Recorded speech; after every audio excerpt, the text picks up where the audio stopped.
Salut, donc aujourd'hui pas de vidéo technique de comparaison ou quoi que ce soit. J'ai juste continué à réparer, à restaurer le Pau Ninja G3 et bon, je me suis dit pourquoi pas faire une petite vidéo si ça peut vous intéresser. Voilà,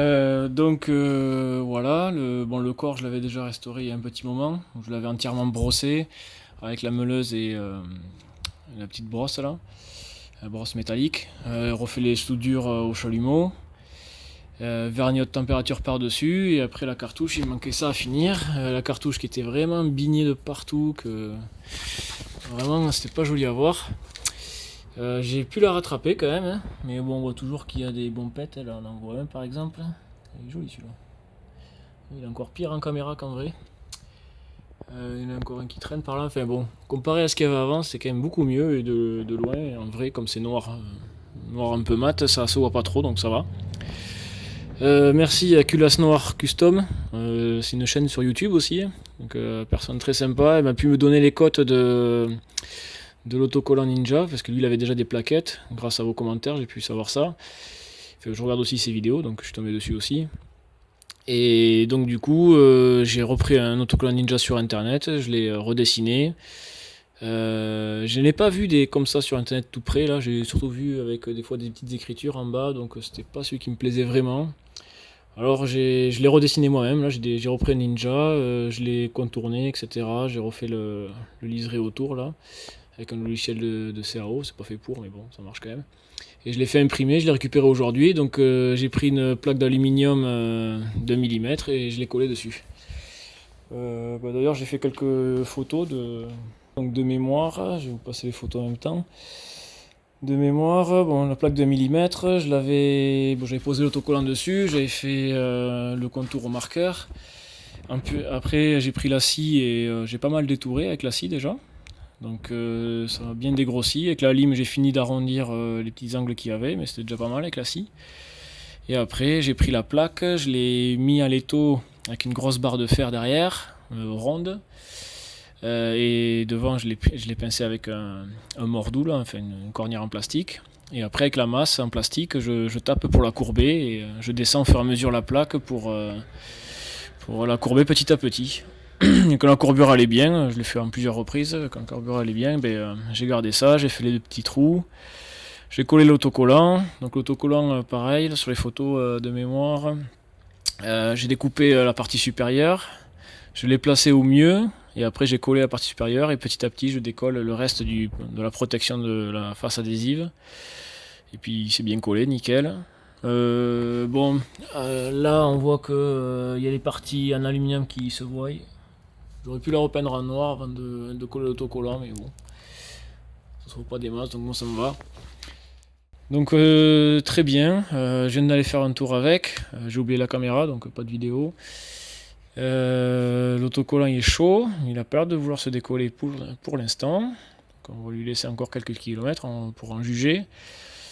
Et c'est vrai que quand même comparé la dernière configuration que j'avais sur le moteur d'origine, donc là, avec le Carbu 15 PHBG, j'avais le Haro Performer, donc celui-là avec la rallonge Doppler, parce que ça faisait un compromis qui allait pas mal. Mais le Ninja G3 quand même il libère un peu plus le moteur, hein. On sent que le moteur il est un peu plus libre. J'ai pas fait de vitesse de pointe, j'ai rien fait de comparatif, j'ai rien fait de scientifique aujourd'hui là. Donc je trouvais que ça répond mieux quoi.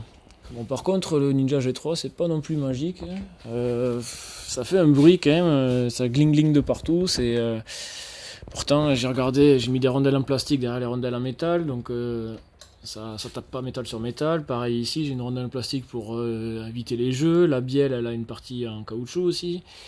Donc ça vient pas de là, mais je sais pas où que ça. Les ressorts sont bien tendus, la bride la rotule est bien vissée. Les ressorts tapent pas contre le pot quand ça accélère.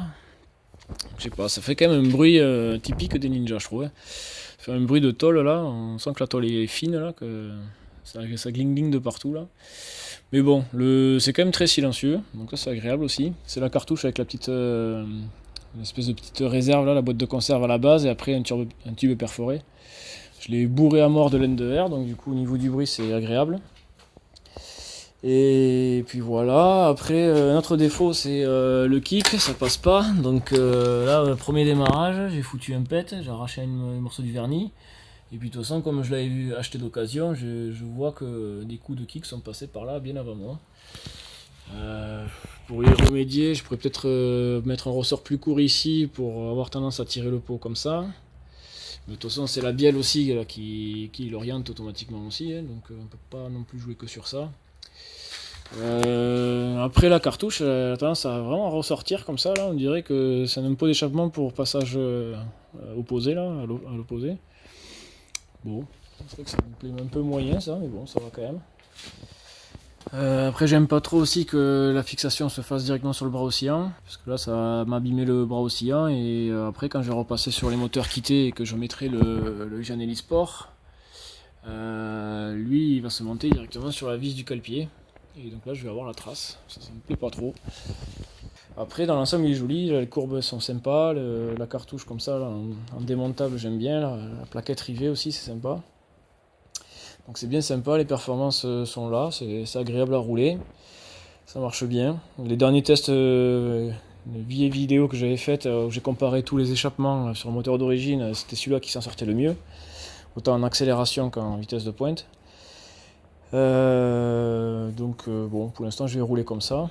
Bon, il passe plus bas que le Haro. Le Haro il est plus haut, il est plus encastré. Le Haro Performer. Donc du coup il faut que je fasse attention quand je descends ma marche ici là. Sinon je racle le pot à chaque fois. Mais après dans l'ensemble ça roule bien, c'est agréable, c'est sympa. Donc voilà. Je vais vous laisser sur une vidéo où je l'ai démarré dehors tout à l'heure. Et donc aussi je vous diffuserai peut-être plus tard une vidéo que j'ai tournée et que j'ai pas monté encore. J'ai pris le moteur d'origine. Et j'ai regardé avec une culasse Bidalo qu'est-ce qu'on avait comme taux de compression. Parce que la culasse Bidalo se monte très bien sur un cylindre d'origine. Donc dans la vidéo j'ai essayé de mettre la culasse Bidalo direct. Et après j'ai mis une cale de millimètre et j'ai repris les valeurs de diagramme et de taux de compression et de squish. Donc, je vous diffuserai ça rapidement, mais premier jet, premier montage, il y a 1 heure de vidéo donc c'est lourd. Donc il faut que je raccourcisse ça, c'est trop lourd. Et puis voilà, donc on se retrouve pour la prochaine, avec toujours les moteurs qui sont en attente là, le Malossi, le Polini, le Bidalo. Voilà, bon en attendant, à la prochaine, salut.